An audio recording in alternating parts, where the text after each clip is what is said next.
We're at a historic tipping point for women.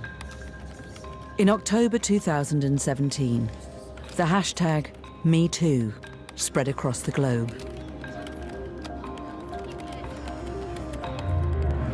What began as a Hollywood sexual assault scandal sparked a public reckoning around the world.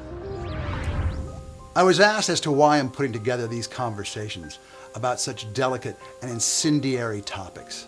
And the truth is, I've been frustrated watching the news and reading the newspaper about the lack of candor and balance in discussing these issues that affect us all. I've seen signs of kind of panic around sexuality and particularly a tendency to vilify all men. People are not actually going through any court process. We are risking a kind of sort of social media lynching.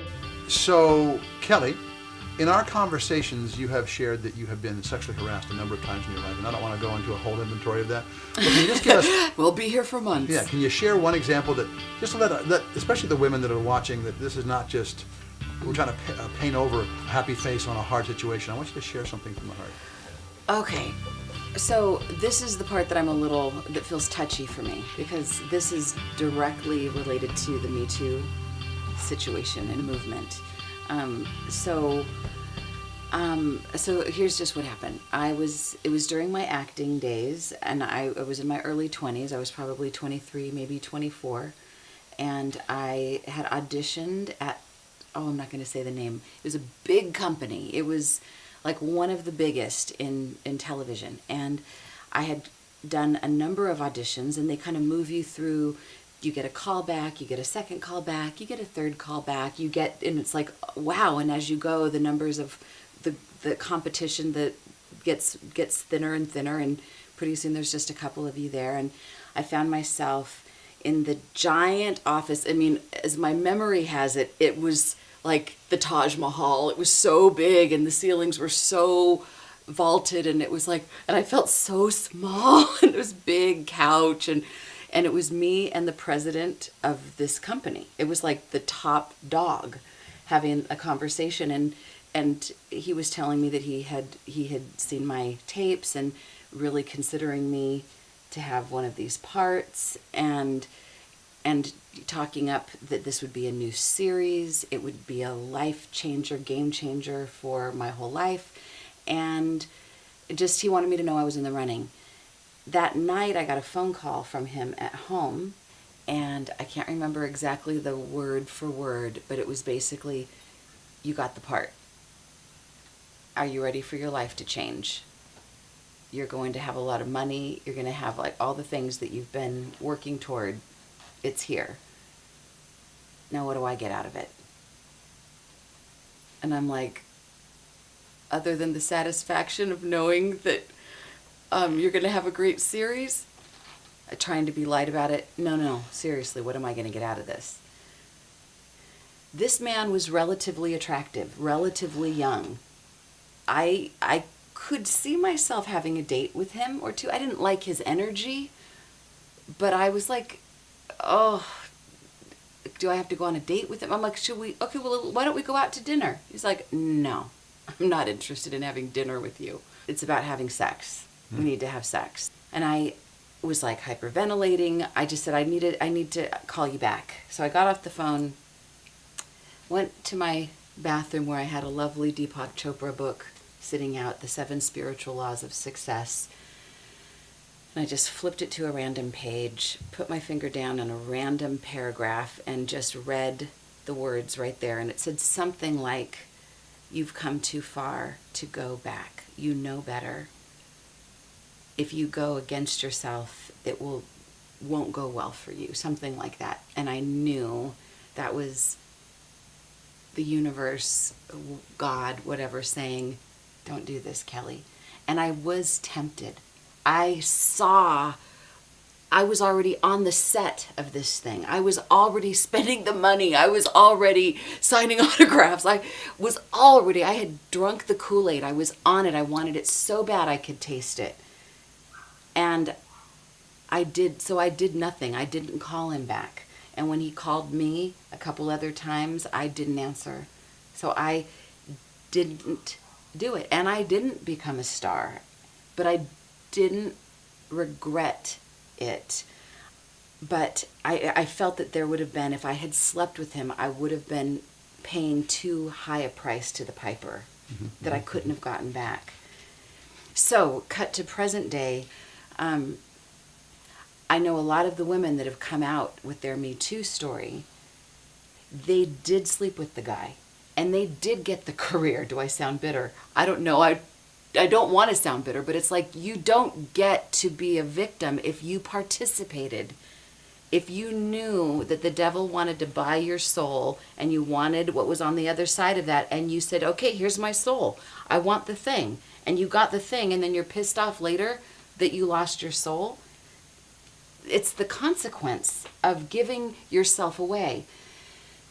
Everybody's circumstance is different in that, but I feel like it's important that we have the Me Too movement. It's so important that these stories be out there and that they be told, that they no longer be secrets.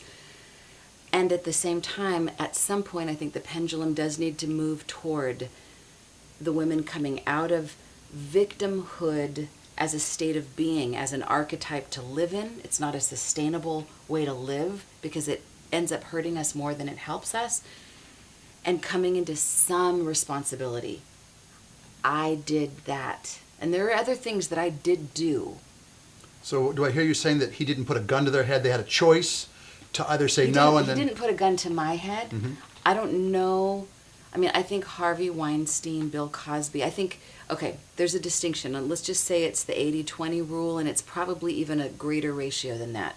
I think most men that wants what they want, but you're not going to take it because you're dealing with people. So I think that's normal. But I think there are the few that do put guns to women's head, that do put drugs in their drinks. Well, Harvey Weinstein was accused of rape as well. Correct, and I think he did.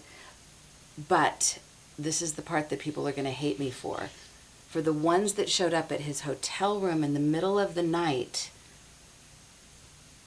what are you expecting? That's your little part in the tango. Is your part of the tango 50%? No, I think it's a part of it. You're more vulnerable, weaker, in a more vulnerable position. He was in a power position. He abused his power. But to me, the way out of the crazy mess is to not play victim for too long, to say, I did something. Okay, this is the last thing I'll say, and then I'm going to turn it back to you. Please. I ended up in doing, like, as part of my road to recovery, when I came out of all the crazy stuff that I did, I ended up in a bunch of 12-step programs, and I eventually did a fourth step, which is an inventory, and they say that it's the one that separates the men from the boys, the drama queens from the goddesses, and really hard to do because you make a list in one column of all the people that have ever hurt you and that you're pissed off at, that you have any resentment toward. And I had 75 pages. Whoa. I had a lot of people. And then in the second column, it's what they did to you. It's your permission to play the victim card. Full victim permission. Third category is how it affected you. So this hurt my self-esteem. It hurt my faith. It hurt my pocketbook. I mean, I went from, I was a struggling actress. It hurt me financially. All the ways that it hurt me. But then there's the fourth column. And this is the one that is like the bitter, bitter, bitter pill to swallow. It's my part in this equation. And up until the moment that I did this inventory, I had no idea I had a part. I had been playing the victim, and it was completely devastating for me to realize that I played a part. I think that's part of my, I don't know, my crazy perspective about Me Too. Well, did I answer your question? You did, and I think it's incredibly courageous what you just shared, and I think some women are going to have a hard time hearing that. And I really applaud you for your courage. I want to say one thing, not to be angel's advocate, but I've gotten jobs before, and my employer didn't say, Matthew, you got the job, but now I want you to have sex with me. Yeah. So even though these women, came to his hotel room, and I get it, and your point is very valid, why should a woman have to give sexual favors to, if she's qualified and has earned the right to be considered for a position, whether it be acting or anything else? I mean, I think that's the whole point of Me Too, is that why are women put in that position so much more than men? And men have been put in that position before. I know friends who have. It's a heartbreaker. And one thing I really appreciate about Me Too is that for the first time it's given consequences Right. to men's Yes. inappropriate behavior. And listen, as a man, if a man rapes a woman, if a man harasses, they have deserved whatever repercussions come their way.